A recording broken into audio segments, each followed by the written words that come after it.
Gumbanishe kidogo. Imefika hatua sasa mitaani tunapoishi watu wanajaribu kulinganisha Noma na Kombolela. Wengine wanaenda mbali zaidi wanasema kwamba ni chinje kikatili. Wengine wanaenda mbali zaidi wanasema kwamba Noma ni tawi limetoka kwenye sehemu fulani ya Kombolela. Noma imekuja hivi karibuni, Kombolela tangu miaka 2 nyuma ilikuwepo. Kama vile ule Uswahili tutaweka Uswahili design gani hapa? Hebu tuchukue hiki. Mwisho wa siku ametuletea kitu Noma. Ukweli upoje? Nikuulize swali. Yes. Uswahili gani unafanyika Kombolela ambao Noma umeiga? Kuna ule Uswahili wa sherehe ule. Sherehe zimeanza huku kwenye kwa kina Chioma. Sisi angalia sini yetu ya kwanza ya Chioma. Side nene yuko Side yuko anakunywa baa, lakini anaona vitu mke wake yuko anatunza ukumbini. Yale sio maisha ya Kombolela yale. Angalia Uswahili wa Kombolela ni Uswahili wa kule chini wa mtaani. Sisi tumeleta maisha fulani ya wadada wa mjini ambao ni kweli yanafanyika sasa hivi kwenye kutunzana huko ambao wao wanaamini wanapata hela. Kombolela ni tamthilia nzuri sana, sikatai. Lakini kuna kitu kinaitwa wakati wao unapita, vinaibuka vitu vingine. Na akija mtu akiboresha kwenye kile ambacho ulikuwa unakifanya wewe hajakopi.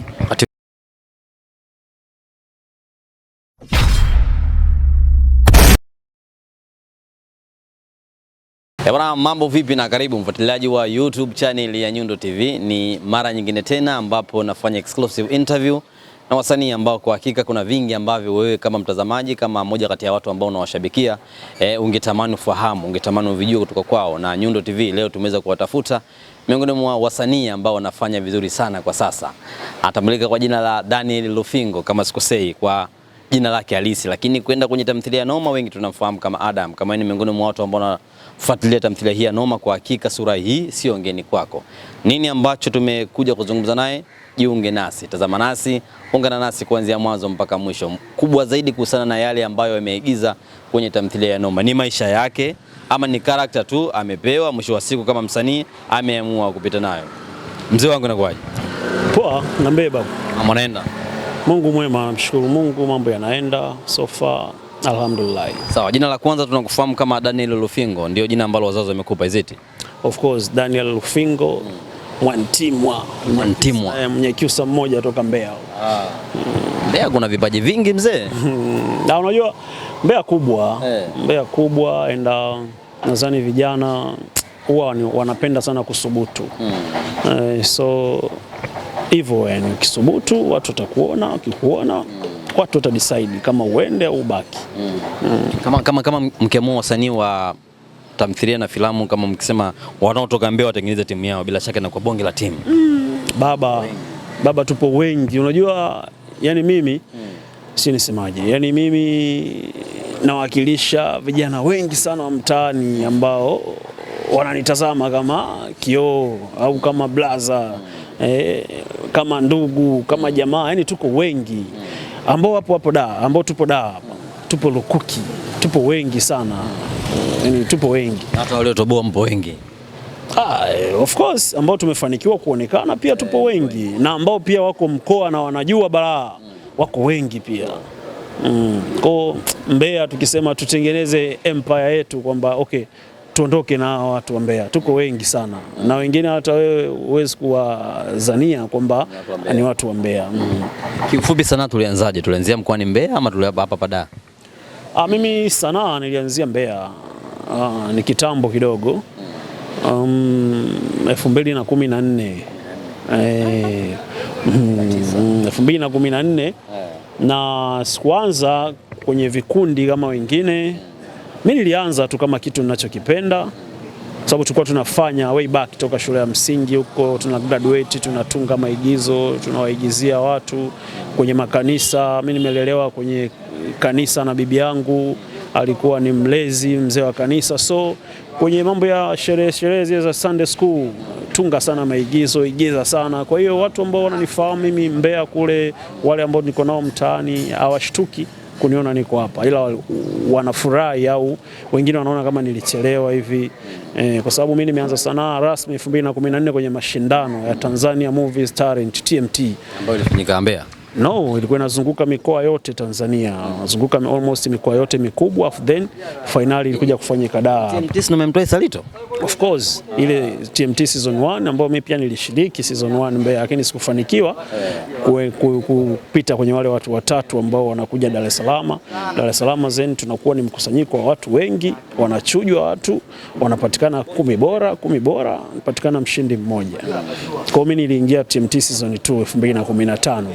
Hiyo ndo ambayo tulikutana na watu kama wakina Nawanda, somebody Dennis Lewis, kuna mtu Tom Lak Shukuru kwenye noma anacheza kama Mike, naye ni zao la TMT. Kuna kina Aisha, kina mtoto wa mzee Jangala anaitwa Saidi Mbelemba.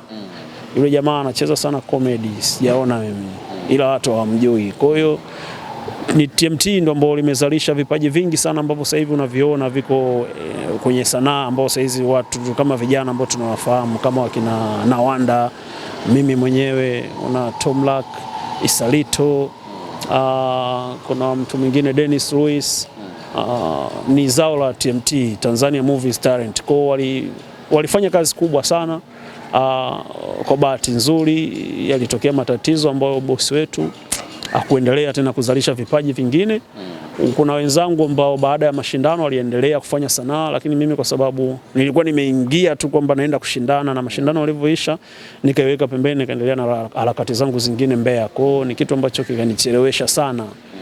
Nadhani labda sijui kama nilichelewa sana, ulikuwa ni wakati bado, lakini way back toka 2015. Yaani kama vile ulikuwa haukuwa na ndoto na sanaa. Sikuiweka kipaumbele, niliona kwamba naweza nikafanya vitu vingine, lakini sanaa nitakuja kuifanya tu muda ukifika. Haikuwa kipaumbele kwa kipindi hicho, na nilikuwa na majukumu ya hapa na pale kule mkoani, na as you know, unajua mikoani huko sanaa sio kama ilivyo hapa Dar. Na nimekaa kule muda mrefu sana. Kuna kipindi tulikuwa tunashiriki kwenye zile filamu za mitaani, kuna tamthilia fulani tumezicheza huko na watu wetu wa Mbeya kama wakina Ben Loyo na kina Salito. Pia kuna mtu anaitwa Modo kama unamfahamu. Tulikuwa tunafanya kule sana, lakini mimi sikuwa nimeweka kipaumbele sana. Nilikuwa nafanya maisha yangu mengine tu ya kawaida kujitafutia kipato. Kikubwa ama yani kazi ipi ambayo ilimtambulisha au ilikutambulisha mpaka jamii sasa ikakufahamu? Nadhani ni kazi ya Mzani wa Mapenzi, ambayo nitoe shukrani za dhati na za kipekee kwa rafiki yangu marehemu Fred Kiluswa, ambaye pia ni zao la TMT. Yeye toka niko mkoani alikuwa akinipigia simu, anatumia SMS, mwanangu njoo tufanye kazi babu, hebu njoo bwana, njoo tufanye kazi. Lakini mimi sikuwa najiona kwamba nipo tayari kwa muda huu. Wakati wewe unajua uwezo wako. Niko mkoani. So nilipokuwa nimehamia Dar mwaka 2022 mwezi wa 7 hivi, akaona nimeposti kitu, akaniuliza babu uko Dar? Nikamwambia nikamwambia sipo, naenda kutafuta, kuna filamu yangu nafanya, uje usimamie. Yeye unajua watu wanaweza kashangaa kwa nini kasimamie, kwa sababu kama kiongozi sio msanii. Kiongozi sio msanii, kwa sababu yeye ananifahamu, anajua uwezo wangu, na hatujai kufanya kazi nyingi, lakini sometimes sanaa ni kama baiskeli. Ukishajua cha kufanya ni umejua, itakusumbua tu speed labda ya kwenda, kwa sababu labda huja practice muda mrefu. Lakini ukishafahamu misingi ya sanaa unaenda na vitu ambavyo sisi tulishafundishwa. Tumeshakaa kambi zaidi ya miezi 6, 7, 8. Tunafundishwa na walimu wakubwa tu kama wakina Isambula, kuna walimu wa vyuo vikuu vya Dar es Salaam pale wakina Madam Mona. Tumefundishwa na watu wengi sana, na director mmoja mkongwe sana alikuwa ni director wa Kanumba, Ali Yakuti. Tumefundishwa na watu wengi, so tumefundishwa pia na wakina Nania Singo Mtambalike, wasanii wa kongwe umetupika. Tumejifunza pia kwa watu wengi ambao wametutangulia, so tulikuwa tunafahamu nini cha kufanya. Kwa hata alivyoniita kwamba niende nikasimamie kazi yake, nikaenda kweli tukasimamia. Alikuwa na shoot pilot ya kazi yake, tukasimamia, ikaenda. Baada ya bro kuna kazi inafanyika, mimi kutafuta poa, mimi nikaendelea na shughuli zangu zingine, kwa sababu ndo nilikuwa nimehamia Dar, najitafuta. Sina sehemu ya kuishi, inabidi upambane na ujitafute, utaishi wapi, utafanya nini. Kwa hiyo hivyo nikaa sanaa sio kama nimeipa sana jicho, nilikuwa napambana na maisha mengine ya kunifanya niishi, kwa sababu kingine ambacho wasanii tuaga tunajipiga sana mtama ni kutegemea sanaa tu ndio ikupe kila kitu. Kwa nilikuwa naimarisha kwanza vyanzo vyangu vingine vya kunifanya niishi, ndipo pia nianze kuitupia macho sanaa, kwa sababu sio nipo tayari sasa, nipo jikoni. Kwa hiyo mimi niko naendelea na shughuli zangu kwa ndugu yangu mmoja anaitwa Saddam Sound. Kuna shughuli tulikuwa tunajihusisha nazo pale za spare parts za magari na kadhalika, nikaa napigiwa simu na ndugu yangu Fred Kilusu, wewe kuna kazi njoo ufanye. Kazi gani? Bwana mimi nimekukasti huku, kuna series moja inabidi iruke Azam TV na ni series nzuri kubwa. Mimi niko lafu mdau, ananiambia ndo nikashuti siku hiyo hiyo. Niambia mimi sijajiandaa, anambia bwana hebu fanya, piga ua, yani jitahidi, mimi nimeshawasubirisha watu wengi hapa, jitahidi. Bro mimi sijanyoa bwana, nakutumia hela ukanyoe. Fred alikuwa mbairi, lakini anamwambia mimi nakutumia hela ukanyoe. Mimi sina nauli nakutumia bwana, sina nguo nakutumia ukanunue. Akanitumia kama laki nauli pamoja na nguo na nikanyoa. Kwa alianza kunipigia simu toka saa 7, mimi nikafika kule saa 12 jioni. Kufika saa 12 jioni watu wamekasirika pale, wamekunja ndito, Fred wewe msanii wako anatuzingua, kwanza hatumjui. Poa, mimi nikafika pale Fred alivyonitaka niende, nikaenda vile ambavyo nataka niwe. Umeona nimefika pale kakutana mtu mzima JB Faza, akaniangalia akasema ndio huyu. Nikamwambia Fred akamwambia ndio huyu. Nikakutana na wasanii wengine pale, nikakutana na mtu ambaye nilikuwa nataka nicheze naye, kabidi nikutanishe naye, nikazungumza. Ulikuwa na hofu by that moment? Sina hofu kwa sababu ni ile tu kama sijafanya muda mrefu kwamba kitu ninachoenda kukifanya kitakuwa sahihi. Lakini Fred ananiamini, anajua kwamba yule bwana yule kuna kitu anacho, labda kwa sababu amekaa benchi muda mrefu, atahitaji tu mazoezi hapa na pale, pumzi nini, kuingia kazini. Kwa hiyo nikafika pale, akanikagua bwana, akanipa script, akanicheki bwana, piga tukashoot scene ya kwanza, okay safi. Scene ya pili safi. Poa, mimi nilikuwa ni shoot scene kama kadhaa tu, scene 2 3 4. Nafu nipite sababu nilikuwa nacheza na mdada ambaye kazi yake ni kutembea tu na wanaume wa vijana mashababi, anapita nao, kwa akipita na wewe siku ya kwanza anakutema. Kwa namshukuru Mungu, wao sio aliona nini, nikaongezewa scene zingine. Kwa toka hapo kwenye Mzani wa Mapenzi, kuanzia ile role ya Jafari na ndio mpaka leo nipo kwenye noma. Kwa hiyo ilikuwa ni Mzani wa Mapenzi ambao ndugu yangu Fred Kilusu alinipambania sana.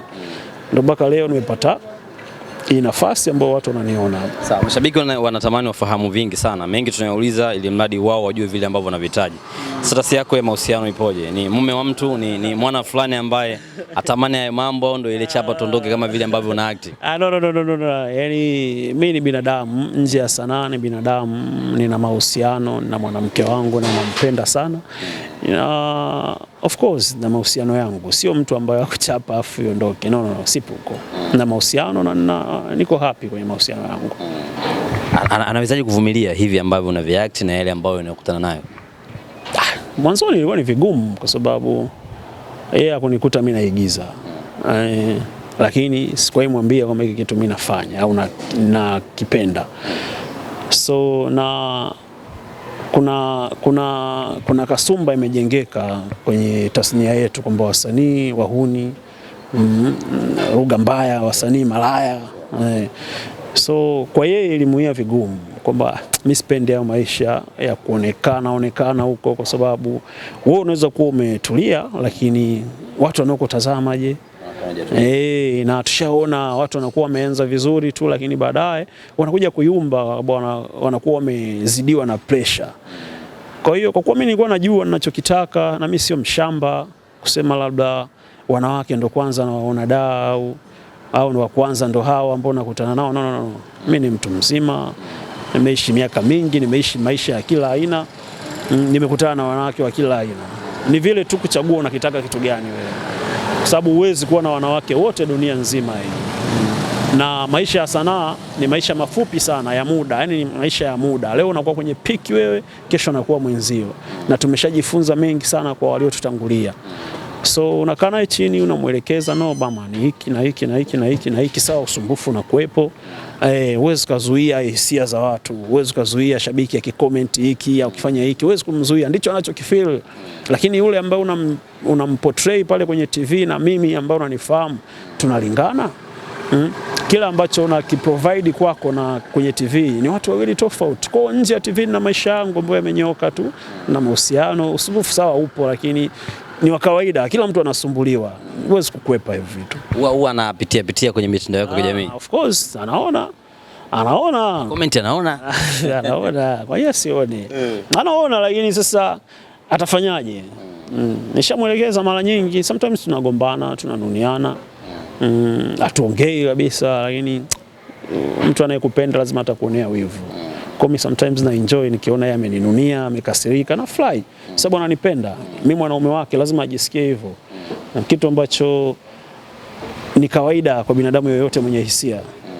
So ni ngumu sana, lakini tunajitahidi, tunapambana. Nimekuuliza hilo swali kwa sababu ya ile short video ambayo nilipost juzi kwenye usiku wa tuzo pale. Video fulani hivi ulikuwa unapanda ngazi alafu kama ukakaza macho ukatazama kamera. Ile video nimepost ndani ya dakika 5, zile comment zote za wanawake na kila mtu anasifia macho. Kumbe huyu kaka handsome. Mmoja kana mbali zaidi akasema hii tamthilia noma na wakaka wenyewe. Sasa ngajaribu kujiuliza kwamba huyu mtu kama anakuwa na mahusiano na huyu mtu anawezaje kuvumilia mihimili ya comment kama hivi?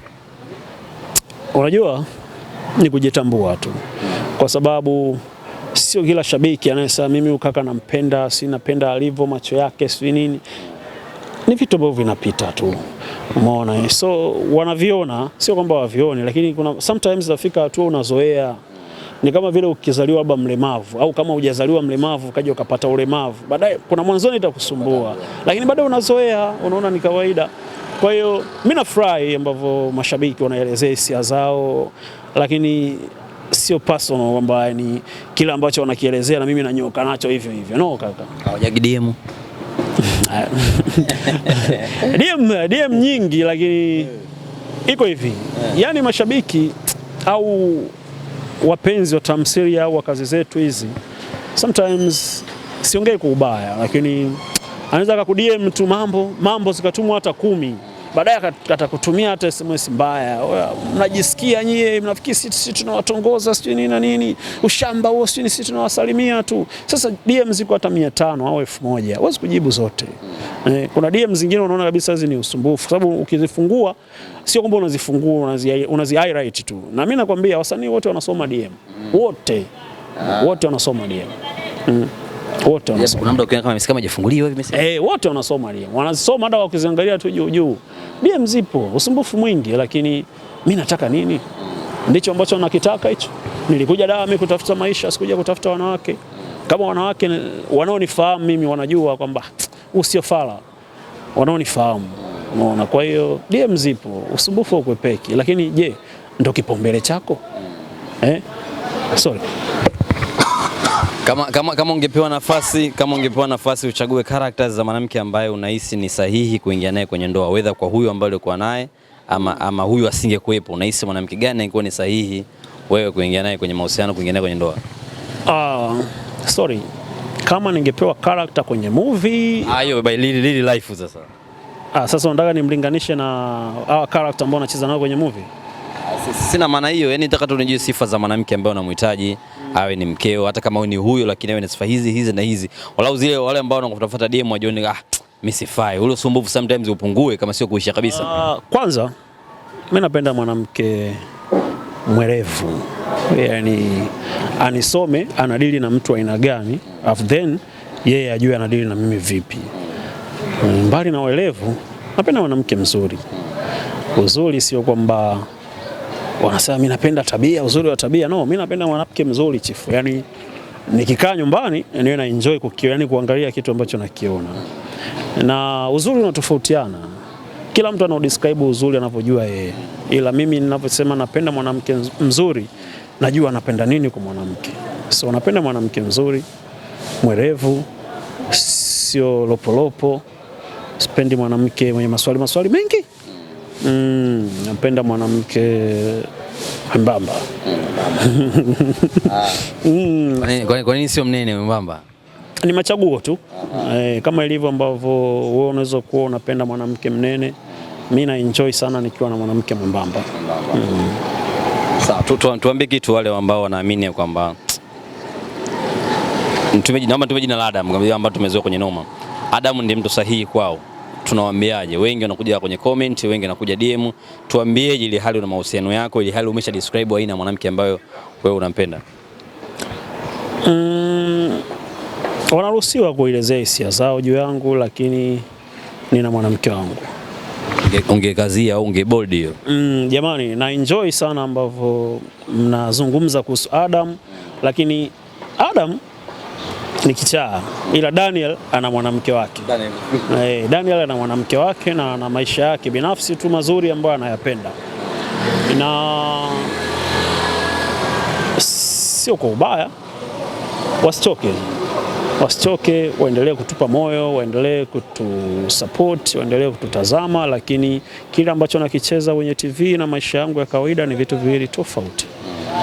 Vitu viwili tofauti. Mimi sio mtu wa leo ndakuwa na yule, kesho yule, si kesho ndagusa hapa, si no. Ulikuwa naye una muda gani naye? Na muda mrefu kidogo. How many years? Siwezi kutajia, ila ni muda mrefu kidogo. Na tulimpata kwenye harakati za sanaa? No, nimekwambia tulikutana nje ya sanaa. Nje ya sanaa, sio ndani ya sanaa, nje ya sanaa. Sawa, safari yetu ilikuwaje mpaka tukajikuta tupo kwenye Amok Film Production, kwa maana kwamba tumejikuta tupo kwenye noma?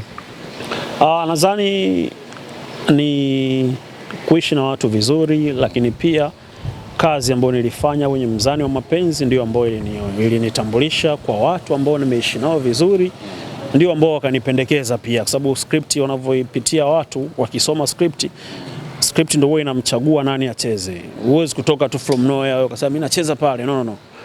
Script au yule character ambaye amechorwa pale na mwandishi ndiye ambaye anamchagua hapa nani atafiti. Unaona, kwa mfano wasanii wapo wengi sana. Ukienda kwenye mitandao huko, ukienda Instagram, kuna wanaume ambao wana mionekano mizuri sana kuliko Adam. Lakini why Adam? Sababu script ilimtaka acheze, umeona, script ilikuwa inamtaka acheze Daniel pale. Script ingemtaka mtu mwingine angefiti tu mtu mwingine. Kwa hiyo kama script ilimtaka Daniel na ambaye alikuwa ameisoma ile script akaona hayo maono, ikawa simple kunipigia mimi simu kwamba kaka, kuna 1 2 3 4 5 hapo unafiti vizuri wewe, mimi nimekuona. Umeona? Kwa hiyo wananitumia script na kutumia, kwa hiyo unaichora unaona mimi nakaa. Unaona? Kwa hiyo ni namna ambavyo nilicheza Mzani wa Mapenzi, lakini pia mahusiano ambayo niliyajenga na watu wa Mzani wa Mapenzi na ndio ambao yamenikutanisha pia na watu wa noma. Kwa sababu kila unapofanya kazi hakikisha unaacha kitu, aidha unaacha tabia njema au unaacha, yani watu wasikujadili kwa ubaya. Umeona? Acha kitu ambacho watu watakukumbuka. Kwa hiyo ukiishi na watu vizuri, kila kitu kitanyoka kwenye upande wako. Combination yenu ya vijana wanne, wanaume wanne, wewe, Hemedi, Habibu sambamba na Nawanda, mlisha ku experience somewhere, kwa maana kwamba wale ushakutana nao huko au kwa mara ya kwanza mkutana nao pale? No, kwa mfano kama Habibu nimecheza naye Mzani wa Mapenzi, lakini tulikuwa mbali, hakuna hata scene moja ambayo ilikuwa inatukutanisha mimi na Habibu. Tofauti na huku kwenye noma. Nawanda nimefanya naye TMT. Nako kwenye TMT tulikuwa ni watu ambao tunashindana. Yaani ilikuwa ni shindano. Mshindi inabidi apatikane huyu mmoja. Hawa watu wengine, Tom Lucky nimefanya naye TMT. Hawa watu wengine sijawahi kutana nao kokote. Mfano kama Hemedi. Hemedi mimi nimekuwa nikimtazama. Msanii mkongwe yule mdogo wa Mzee Majuto. Legend. Legend kabisa, Papi Mananasi. Kwa hiyo tumekuwa tukimtazama, tukijifunza kutoka kwake. Hemedi ndo kama hivyo, Nawanda ni kama hivyo. Kwa hiyo kutukutanisha watu wanne, ni nyie sasa wasanii mnaamua mtengeneze chemistry yenu kwenye kazi. Umeona, kuna mawili watu wakaielewa, afu watu wakaikataa. Lakini so far namshukuru Mungu, chemistry yetu sisi imenyooka. Yani sometimes hata tukikaaga mbali bila kukutana, yani hivi pamoja tutapigiana sana simu, wewe boya uko wapi bwana, hivi na hivi. Lakini hatakuwa watu wa before kupigiana simu before noma, hatakuwa hivyo. Lakini chemistry ambayo tumeitengeneza kwenye noma ndio ambayo inatuongoza, ndio ambayo imetukutanisha. Hata sisi sometimes tunaona bwana hivi after noma itakuwaje? Ili hatutamani kuachana. Yaani hata nje ya noma tunaishi hivyo kwa upendo. Tutapigiana simu, tutatembeleana, tutapika pamoja, tutakula. Tuna maisha yetu mengine ya nje ya noma. Nilitamani niwaulize hilo, nje ya kazi nini ni marafiki? Of course, ni marafiki wakubwa sana. Yaani hata nikikuonesha simu yangu hapa, utaona mfano kama Papi, nimetoka kuchati naye dakika ngapi zilizopita.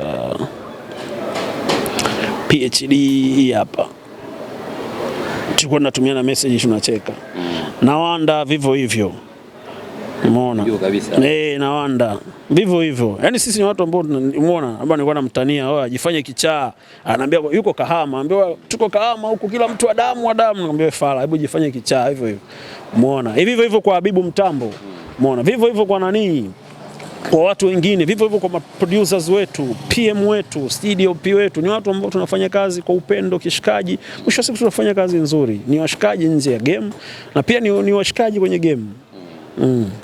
Uwepo wa Hemedi legend ambaye tumemzungumzia hivi karibuni hapo, kati ya wanne yeye anaonekana legend.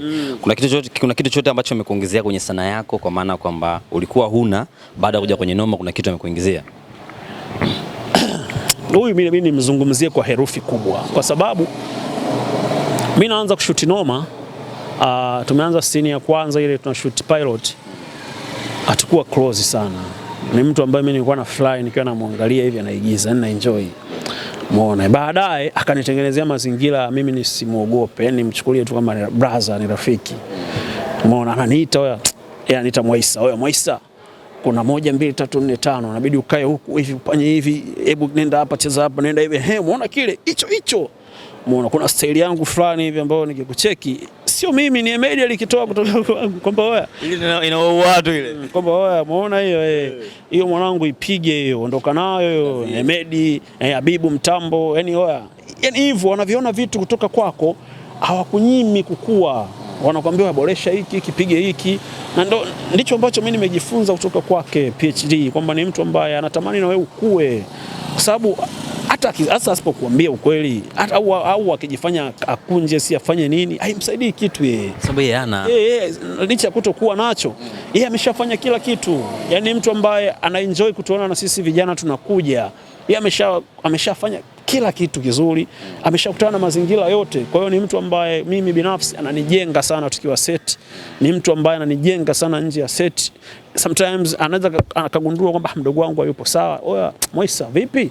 Moja mbili, hebu acha hayo mambo. Yani hivyo ni mtu ambaye binafsi na fly sana kukutana naye. Yani ni mtu ambaye sijutii kumfahamu kwa kweli. Na enjoy sana kupiga naye story. Ni mtu poa kabisa, ni mtu tofauti na maisha yake mengine wanaomuona huko kwenye mitandao. Yani si nikwambiaje, ila ni amekuwa kaka kwangu mimi. Hakuna kizuri ambacho kinakosa kuwa na ubaya. Wengi tunaamini hivyo. Kwenye A lazima kuwe na B. Si mtu atakuwa yuko sawa siku zote, si mtu atakuwa yuko safi siku zote. Kwenye mazuri mengi ambayo nimemzungumzia Hemedi, ule legend wake, kuna siku yote ambayo alishakuonyesha kwamba mimi ni mkubwa zaidi yako, ile pale ile kwamba vile wewe bado ile pale? Hapana. Niwe tu mkweli. Hapana, ila sisi mbali ya kwamba sisi ni washikaji, kuna heshima ambayo huwa tunampa, kwa sababu tunafahamu kwamba yeye ni mkubwa kuliko sisi. Sio kiumri, sio kisanaa. Yeye ni mkubwa, amefanya kazi nyingi sana kuliko sisi. Tena kuliko mimi, kwa sababu kwenye wale vijana wanne mimi ndo nina profile ndogo sana kuliko wenzangu wote. Kwa hiyo wanavoni uplift kuniweka same wapo wao walipo, waga mimi najisikia raha, najiona fahari kwamba niko na ndugu sahihi kabisa. Ana mabaya yake ambayo kila mtu anayo, lakini sio mabaya ya kunizuru mimi kwenye maisha yangu au kwenye career yangu. Ni vitu vyake binafsi vya kwake yeye. Na sisi wewe unaweza ukajaji ni kibaya, lakini yeye labda kuna namna anakienjoy. Kwa hiyo mimi binafsi sioni kitu ambacho naweza nikasema si hiki, no. Yule hata sometimes kuna maeneo ambayo inabidi yeye ajikweze, atunishe mbawa, lakini mnamshangaa mbona yuko normal, yuko simple tu. Mimi naishi naye hivyo. I don't know kuhusu wenzangu, labda watakuwa na mengine ya kusema. Lakini mimi namuona ni mtu ambaye kama na madhaifu yake ni ya kibinadamu ambayo kila mmoja anayo. Tamthilia noma kwako ni nini hasa? Noma mimi naweza nikasema ni kama ticket. Yani imenipeleka ulimwenguni, kwa sababu nilifanya Mzani, nilionekana sio kwa ukubwa ambao nimeupata Noma kuanzia story, kuanzia picha, kuanzia watu wa mavazi, kwa sababu usituone sisi Noma tunavaa vile, ujue kuna watu nyuma wanasimamia kila kitu. Mjamulii. Tujiamulii sisi kuvaa. Kuna watu wa mavazi ambao wanataka wewe, tunataka rangi, tunataka Adamu avae hiki tu, tunataka Adamu awe hivi. Ila mngeniambia mimi hebu vaa sijui nifanye mengine ningechemka. Lakini hiyo ni kazi ya watu. Kwa hiyo Noma kwangu ni kama tiketi ya kunipeleka ambako na wish nifike, kwa sababu ni kazi ambayo imenikuzia sana mimi namba ya watu. Yaani imeniletea watu wengi sana, na namshukuru sana ambaye alipambana kwa kupata mimi hii nafasi. Shout out to Habibu Mtambo na Wanda, kwa sababu wao ndio walikuwa wananifahamu. Habibu nimecheza naye mzani na Wanda ananijua toka TMT. Kwa hivyo patikana nafasi walileta majina makubwa mengi sana pale mezani kwa boss. Na boss alikuwa na machaguo yake, lakini boss alikuwa anijui mimi, ana machaguo yake, lakini Habibu Mtambo na Wanda wakasema hii nafasi anacheza Lufingo. Umeona bwana, hivi na hivi mpe Lufingo. Hivi na hivi Lufingo. Yaani kama dhamana ulikuwa ni wao. Wao. Umeona, lakini namshukuru Mungu, sidhani kama nimewaangusha. Na of course unaweza kaanza chini, lakini kadri siku zinavyozidi kwenda juu, sidhani kama nimewaangusha. Na hata marehemu Freddy na Wanda mwenyewe, Habibu, sometimes naona kama wana feel proud kwa kile ambacho walikipendekeza kwa boss. Kwa sababu matokeo wanayaona, mashabiki ndio wateja wetu. Yeah. Walau kwa maneno machache ya kuonesha thamani kwa marehemu Freddy Kiluswa, Mungu amlaze mahali pema huko alipo, tunamwambia nini kwa mbegu ambayo wameitengeneza muda huu imeshamea ama inaendelea kumea?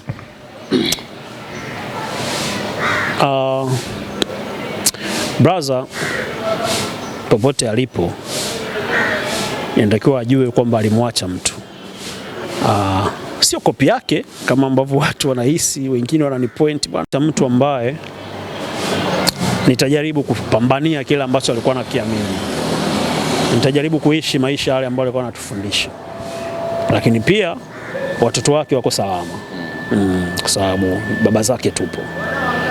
Kwa kile ambacho alikuwa anakiamini nitajaribu kuwaonyesha na watu wengine kwamba hiki ndicho ambacho alikuwa anakiamini Kiluswa.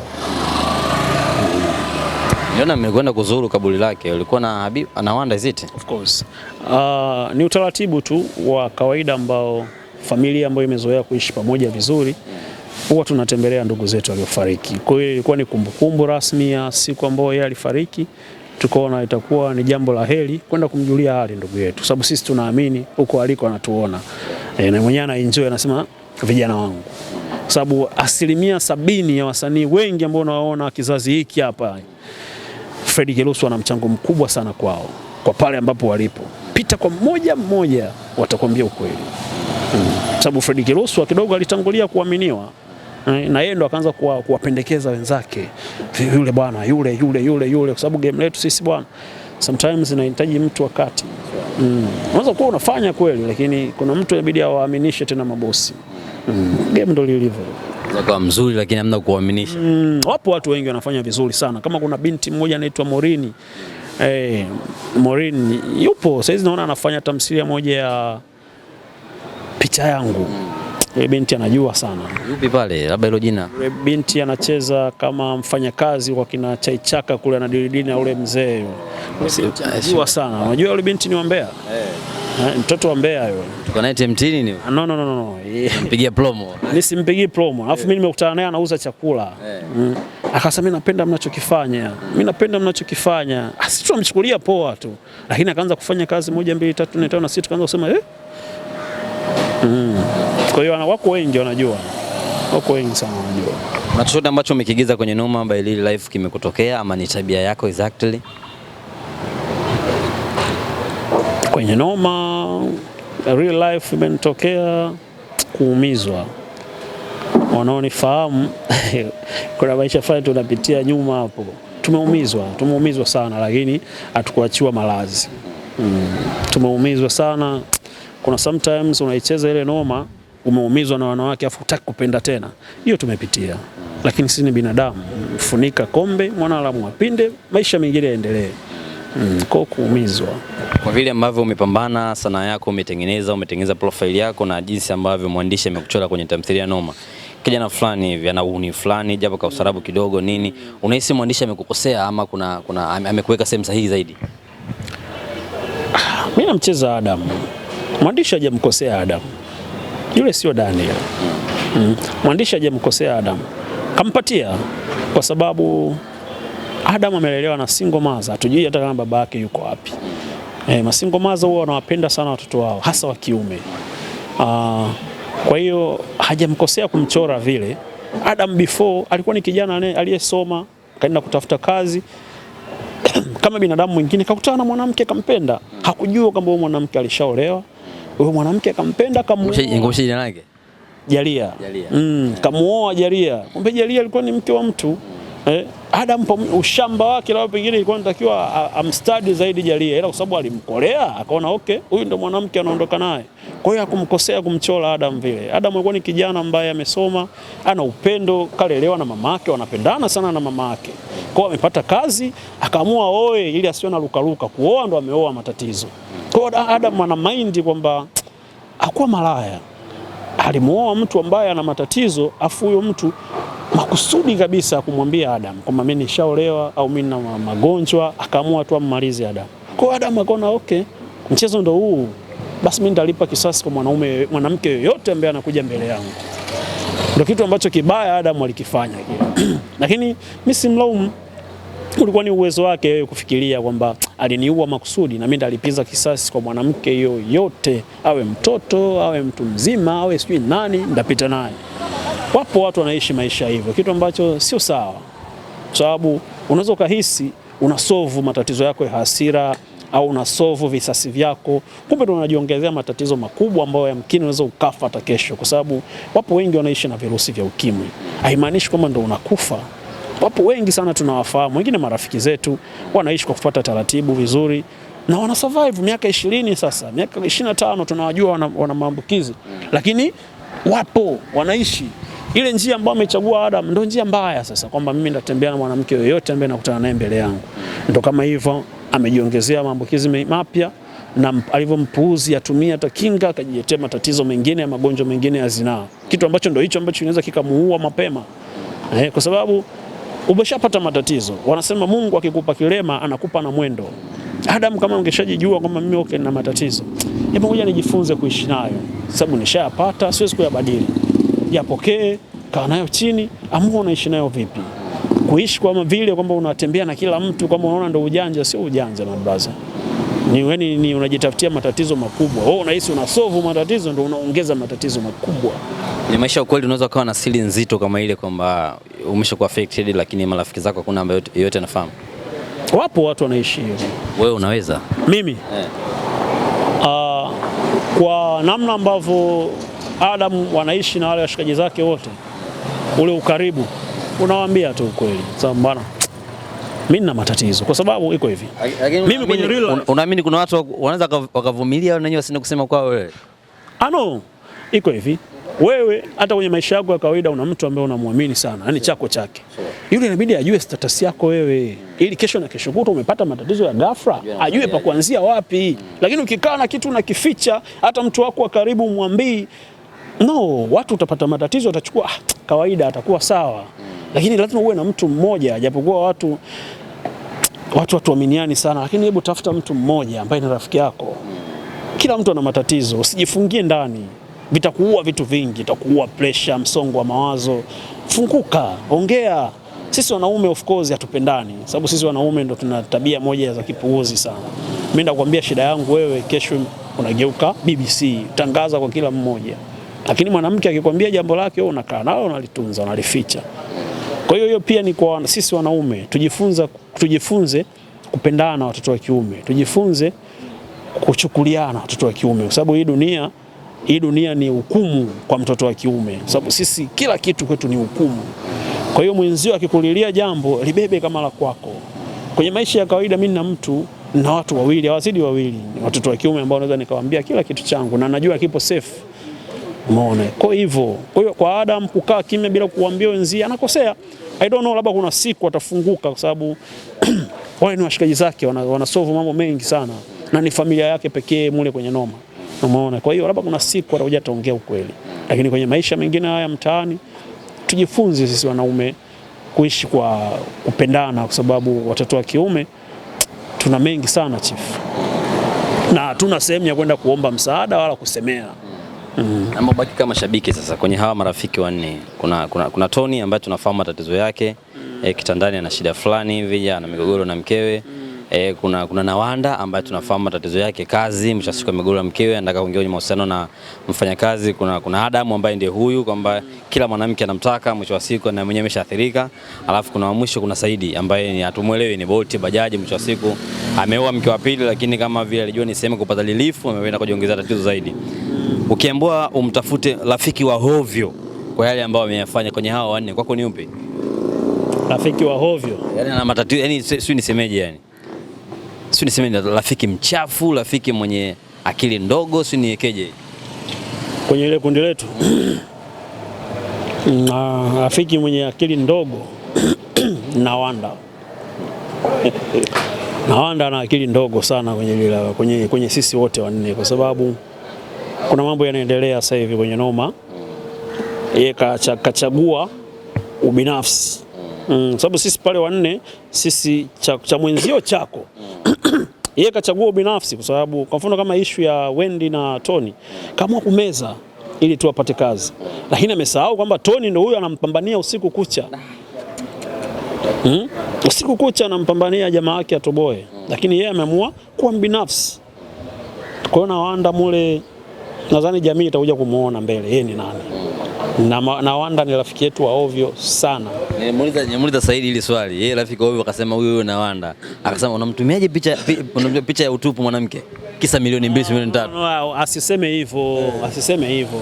Kwenye maisha ya kawaida vijana wanakutana na changamoto kama nilivyosema. Wanaume sisi tunapata sana matatizo, hatujui kwa kwenda kusemea wapi. Kwa mwisho wa siku unakuja unafanya maamuzi ya kipumbavu ambao ndo kama yale, kumtumia tu mwanamke umjui, unamtumia utupu wako, mwisho wa siku unajikuta kwenye mitandao. Kwa hiyo asiseme hivyo, asijaji, asihukumu, amhukumu tu kwa tabia ambazo anatuonyesha sisi huko zao. Lakini sio alimtumia mwanamke, si no. Wengi wanafanya, wewe sijua chief wana matatizo gani behind. Umeona msoto anaopitia Nawanda kwa mke wake. Nawanda alijua akipata ile milioni 5 atasolve wiki na hiki na hiki, siku zitasogea nyumbani. Umeona hakujua kwamba no, after milioni 5 itakuwaje sura yangu mimi baadaye milioni 5. Ambao yeye kwake aliona kubwa sana. Vijana wengi sana wanafanya huo upumbavu, lakini hawafikirii baada ile hela itakuwaje.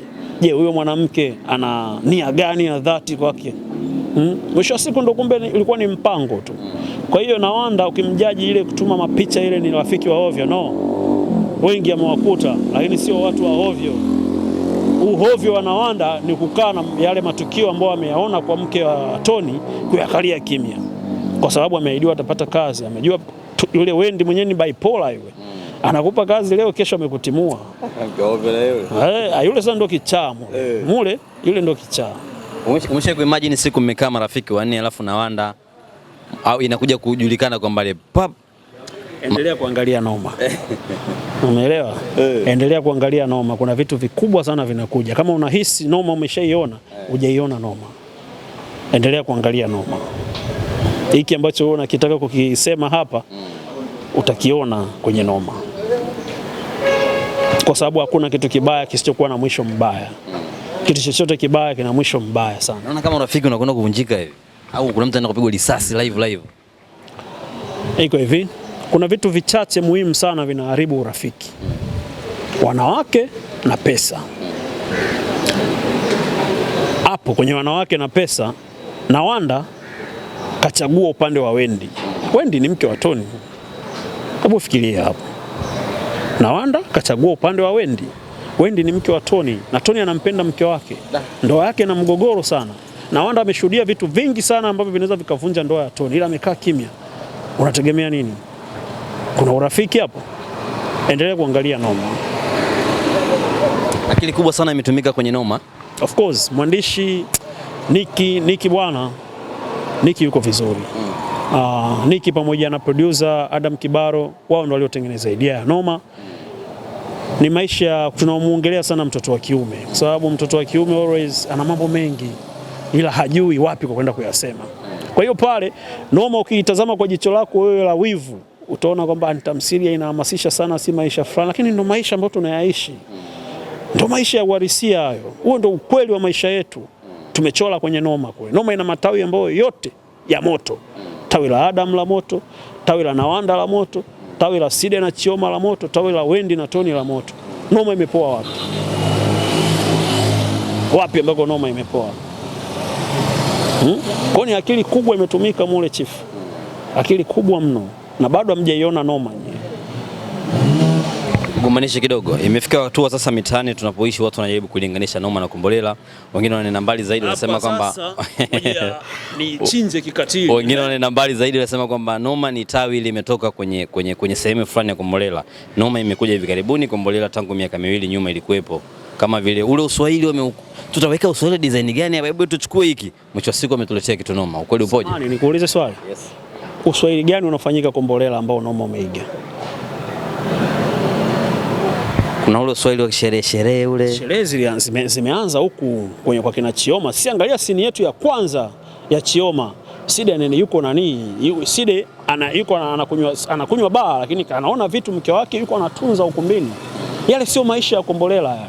Angalia Uswahili wa Kombolela ni Uswahili wa kule chini wa mtaani. Sisi tumeleta maisha fulani ya wadada wa mjini ambao ni kweli yanafanyika sasa hivi kwenye kutunzana huko ambao wao wanaamini wanapata hela.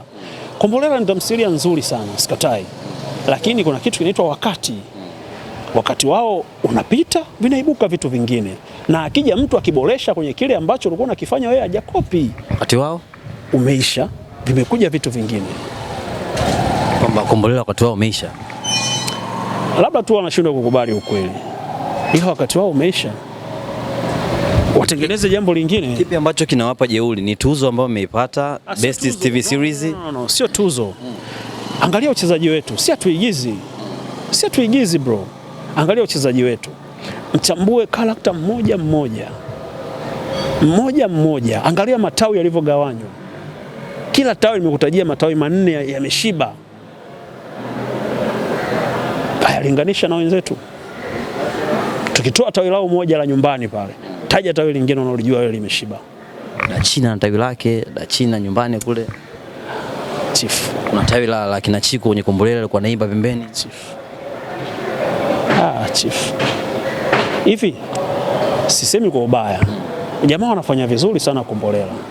Lakini wanasema hata sukari ikizidi sana inakuwa ni mbaya, inaua.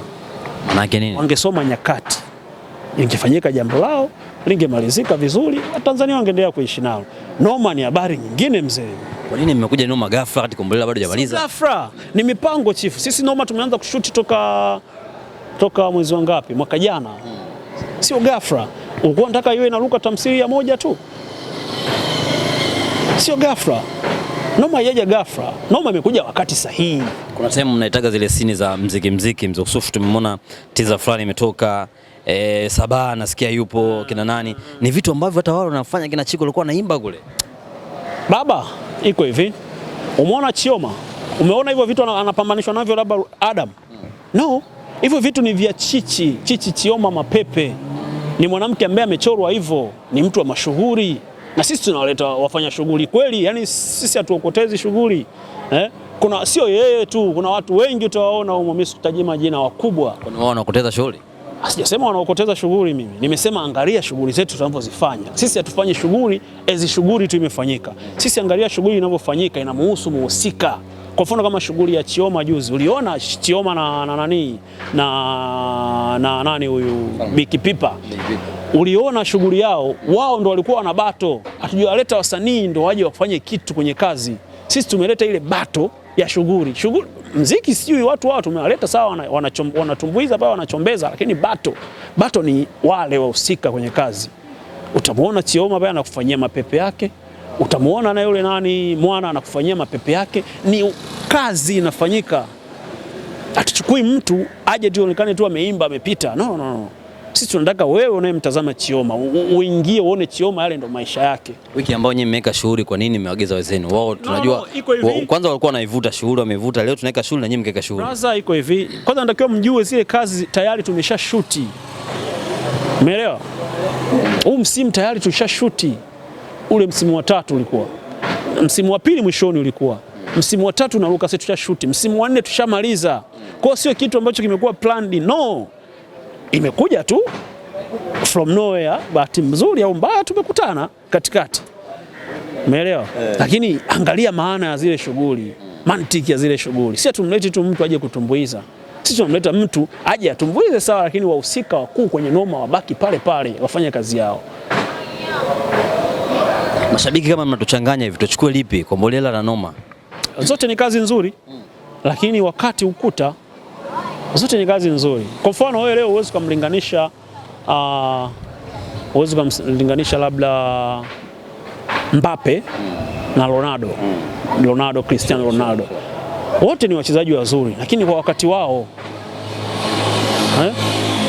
Kombolela wanafanya vizuri, wanaigizaji wazuri, story nzuri. Wakati umefika, limekuja jambo zuri zaidi ya Kombolela, why not? Nataka kusema huu ni wakati wa Noma. Bado hujaiona Noma. Trust me, bado hujaiona Noma. Huu ni wakati wa Noma, ni tamthilia nambari 1 Tanzania kwa ubora kwa sasa hivi. Sio uigizaji, sio picha, transition, sio sound, kila kitu bro. Ili mimi naamini kwamba hata wanaoshuti kazi zingine huku sasa hizi namna ya kujifunza wanaiangalia Noma. Okay. Hebu ngoja tufanye kama hiki.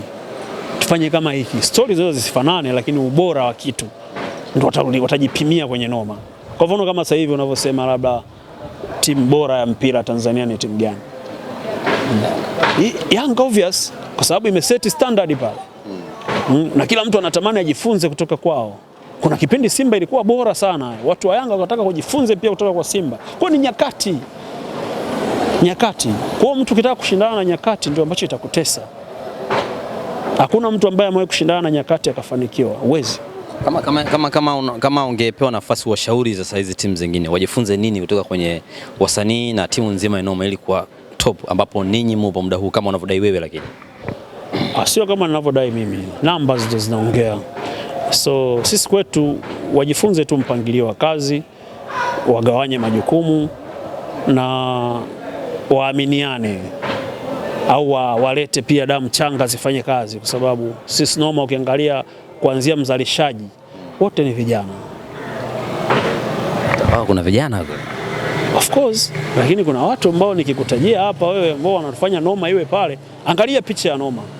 Angalia zile transition zinazofanyika. Angalia sound kwenye Noma. Afu angalia story yenyewe Noma. Wacheni watu vijana wafanye kazi. Wacheni vijana wafanye kazi, na pia waigizaji wa kongwe wakubali kwamba kuna wakati inabidi wawapokee vijana wapya. Wasiwawekee tu limitation kwamba kijana mpya inabidi afike ila asifike juu yao zaidi. Wawapokee, wawafundishe zaidi, waandae kuja kubeba mikoba yao kama ambavyo mkongwe Media ametupokea vijana. Amekubali kwamba vijana wanakuja. Mdogo wa mzee marehemu mzee Majuto. Mimi ndo namuitaga hivyo. Brother wewe. Anasemaga Majuto kwa kila kiniona na mwambie wao kuishi Ulaya. Wapi lile linajisifia tu. Hapa Bongo liishi Ulaya wapi? Hapa Bongo. Umeona? Kwa hiyo wakubali tu kwamba imefika hatua vijana wanakuja, wao wapokee, watufundishe. Kama tuna viburi sana watukanye, kwa sababu unajua kizazi cha sasa hivi sio kizazi ambacho cha kuficha vitu. Kizazi cha sasa hivi kinajua vitu vingi sana, teknolojia imekuwa. Kwa hiyo wakubali kwamba wakati wao sio wakati wetu. Kwa mfano, mimi nimefanya kazi 2 tu. Mzani na Noma. Wao wanataka mimi ninge struggle kama wao ambao walitoka wao. Kwamba unafanya kazi nyingi, unapigika, ndio unafika hapo ambapo wao inabidi wakuheshimu. No. Sometimes inabidi ukubali tu. Mtu kazi moja inaweza kumleta pale ambapo yeye hamtaki akae. Kazi moja ikawa bora ikampeleka pale ambapo yeye hamtaki akae. Kwa wakubali kwamba nyakati zinatofautiana, kila mmoja aweze akateseka kama walivyopitia wao. Ni siku mbili zimepita tangu zifanyike tuzo za Zikomo, bila shaka tulikuwepo pale. Naomba tuzungumzie tuzo mbili tu. Tuzo ya kwanza ni Best Actress 2025 ilikwenda kwa Chioma. Unahisi Chioma amestahiki? Yeah, Chioma amedeserve. Chioma bado hamjamuona vizuri. Mimi Chioma nimekutana naye, nimemjua zaidi kwenye noma, ikabidi nianze kumrejea kwenye kazi alizozifanya. Chioma anajua. Angel anajua. Mtupe popote pale anajua. Isi uongo. Angel hajawahi cheza Uswahili huo kwenye noma. Walimzoea mzungu fulani hivi, staili za Wendy zile. Lakini mwangalie Angel. Mwangalie mdada ambaye anakimbiza huko wadada wenzake kwenye noma. Sorry jamani. Lakini tunaongea ukweli. Mazanda ni hatari. Amestahili kupewa tuzo ile. Nilifanya mahojiano na Chanuo kuhusiana na tuzo ya Chioma, alisema anakubali kwanza uwezo wa Chioma. Chioma ni moja ya wasanii wazuri, lakini kwa kofia yao ya Uswahili kwenye tamthilia ya noma, anahisi kama vile kuna kitu fulani Chioma amemisi. Anasema kama ingekuwa ni yeye ambaye kazaliwa mtoto wa Uswahilini katokea Buza, angefanya zaidi ya Chioma. Tiki yako ni ipi hapa? Kuna Chioma na kuna Chanuo. Nadhani Chanuo naye ni msanii mzuri dada, muamini Yes. Muamini ni msanii mzuri. Nadhani huu usika wa Chioma ungekuwa unamtaka yeye, obvious wangemweka yeye. Why not? Kwa nini Angel Mazanda? Sababu wameona anaweza kaleta kitu kizuri kuliko yeye Chanuo. Kwa hiyo aheshimu tu nafasi ya Mazanda kwa sasa hivi. Ulikuwa wewe binafsi unaamini kama nafasi ya Chioma ingekuwa Chanuo ingefanya vizuri zaidi ya Chanuo ya Chioma? No, mimi naamini Mazanda anaitendea haki. Mazanda anaitendea haki. I don't know kwa muamini ingekuwaje. Ila kwa sasa Mazanda anaitendea haki. Chanuo ni Mswahili lakini na Chioma kuna vitu fulani vya Kiswahili alihitajika awe navyo zaidi. Kipi ambacho Chioma hana? Naomba nikuulize wewe mtazamaji. Kipi ambacho Chioma hana? Chioma sio msanii wa kutoka Uswahilini. Unakubali hilo? Oya, iko hivi. Chioma kazaliwa Aga Khan ananiambia. No, iko hivi. Ukiniona mimi Daniel, unahisi nimezaliwa mazingira gani? Wakishua, unasemaje mzee? Wakishua. Sure, mimi nimezaliwa eneo moja Mbeya kule inaitwa Ilolo. Eneo gani hapa Dar es Salaam ambao ni la watu wa chini sana, ambao watu wanasalau sana. Let's say tutagombana na watu. Dale huko wapi ndani huko ambako watu wamekuimba kwamba ni mazingira maisha ya kawaida ya chini sana. Mimi nimezaliwa Ilolo, sehemu ambako hata walimu walikuwa watutumi sisi, wanatuogopa sisi ni vibaka. Umeona, nimezaliwa mazingira ambayo wao wanaita ni machafu, lakini sisi ndio tulikuwa tunakuita nyumbani kule. Sisi tumezaliwa mazingira ambayo yanakufundisha kuishi maisha ya kila aina. Kwa hiyo ukisema nani Chanuo kazaliwa Uswahilini ndio maana ni Mswahili sana, no. Mwigizaji anaweza kaigiza dokta, anaweza kaigiza askari, anaweza kaigiza mtu yoyote yule, kwa sababu tu ni mwigizaji. Haitakiwi uzaliwe Uswahilini ndio uigize Uswahili. Haitakiwi labda uzaliwe Ushuani ndio uigize Ushua.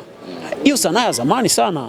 Kuna meme moja inazunguka, kuna msanii mmoja wa zamani kaka yetu anaitwa nani, kwamba blaza huyu movie zake zote kwamba yeye lazima awe ametoka nje ya nchi ndio atatua yani nchini. Unazijua zile?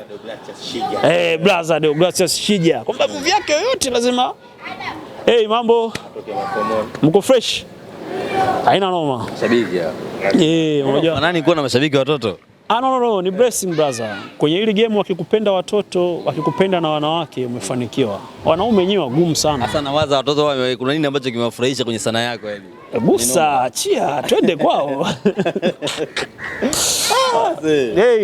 Mambo. Kizazi cha siku hizi watoto wadogo wanafunzi wanamkubali Adam. Watoto wanapenda yale unayoyafanya. No, hawapendi nayoyafanya. Wanacheka sometimes. Uncle Adam sio hivyo. Mimi ninapokaa kule maskani na majirani zangu vitoto. Kuna sometimes zile siku ambazo hawaendi shule, wanakuja wanagonga gate. Uncle Adam. Usio unamfukia mama. Wanakuja mimi nacheka, naambia maigizo yale bwana, msiangalie msivi na hivi. Hivi kwa hivyo. So ni kitu kizuri ukifanya kitu ukiona mtaani watoto au wadada wamependa, ujue unaelekea mlengo sahihi, sababu watoto wa kiume nyewe mnakaza sana nyie mpaka kununua kifurushi nyie inabidi mama akulazimishe sana nyie. Lakini mimi namshukuru Mungu watoto wa kiume wananidie, watoto kama hivi nikikutana nao wanaenjoy wakiniona, wa mama wa dada wanafurahi. Mimi namshukuru Mungu wamenipokea vizuri, sikutarajia itakuwa hivi. Namshukuru Mwenyezi Mungu.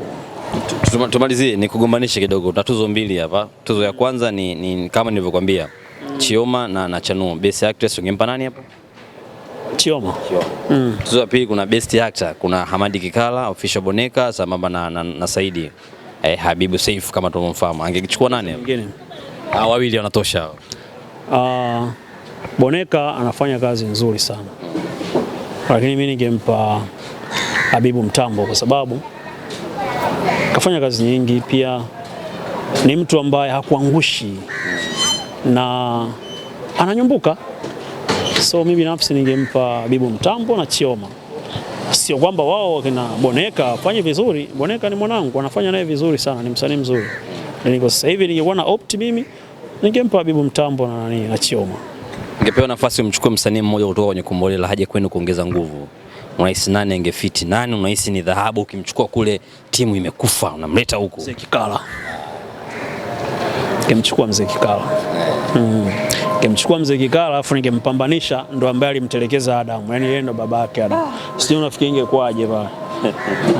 Mshua ana sanaa kubwa sana yule. Mzee anajua sana. Kwa Mzee Kikala ningemnyakua pap. Yaani no story Mzee Kikala. Sababu pale kwa kina Adam kuna kitu kimemiss. Unajua wale wanaishi wawili tu. Yeah, mama yake. Adam yuko na mama yake tu. Mzee Kikala. Tulifunga. Bwana, zungumza kitu na mashabiki wako, na tumezungumza muda mrefu sana. Kipi ambacho unahisi ungestahili kuambia mashabiki, watu ambao wanapenda kile ambacho tunakifanya kila kukicha na watazamaji wa tamthilia Noma hasa? Kwanza ningependa kuwashukuru mashabiki wangu wote ambao wamekuwa wakitufuatilia au wamekuwa wakinitazama mimi toka naanza kucheza Mzani wa Mapenzi mpaka sasa hivi nacheza Noma. Nawashukuru sana kwa sababu wananipa moyo, wote wanaokuja DM, wanaonitumia SMS za kunifariji, wanaonitumia SMS za kuboresha hiki, toa hiki, ongeza hiki. Nashukuru sana, wananipa moyo sana kwa sababu nimekuja kugundua watu wanapenda tunachokifanya na watu wameamua kuwa na watu wao wapya. So nashukuru sana, wasitukatie tamaa. Sisi ndo wasanii wao, sisi ndo vipenzi vyao, waendelee kutuunga mkono na wasichoke kutukosoa pindi wanapoona labda wanastahili kufanya hivyo. Lakini pia wasio wanakuwa wakali sana kututukana, tujibu SMS, message ni nyingi. Ni nyingi sana, so watuonee tu huruma, waendelee kutusupport. Mimi nashukuru sana kwa muda wako. Brother, asante sana. Endelea kuangalia Noma. Bwana anasema asante sana, muendelee kuangalia Noma. Ndivyo ambavyo tumemaliza mahojiano na ndugu yangu hapa. Anaitwa Adam kwenye tamthilia ya Noma, kumradhi, anafahamika kwa jina la Adam kunako tamthilia ya Noma. Lakini jina lake lenyewe anaitwa Daniel Lufingo. Ukienda kwenye Instagram ukisearch jina hilo kwa hakika unaweza kuona. Hebu tuambie chochote kwenye comment section hapa kwa haya ambayo tumeyazungumza na kwa sanaa yake kwa ujumla, kuanzia pale ambapo kwa mara kwanza umemuona mpaka sasa, wapi ambapo ulifurahishwa zaidi ama kipi ambacho kinakuvutia zaidi kwenye uigizaji wake? Kwenye Noma niambie, unalipofanya hivi mimi nilipenda, unapofanyaga hivi mimi napenda zaidi. Msafara wa Mamba na Kenge wakose, kama kuna namna yote ambayo huwa nakukwaza, upende anavyofanya, ulishawahi kuumizwa na vile ambavyo amefanya, nenda kwenye comment, mwambie hivi unafanyaga hivi mimi sipendi, ama vile ambavyo alivyofanya hivi mimi sijapenda. Atatafuta muda wake siku yoyote, atakuja kutazama hizi comment, ataona kile ambacho umekiandika. You never know, huenda kagaini chochote kupitia comment yako. Kama ndo mara yako ya kwanza kutazama video kunako YouTube channel yetu ya Nyundo TV, usisahau kusubscribe. Thanks for watching.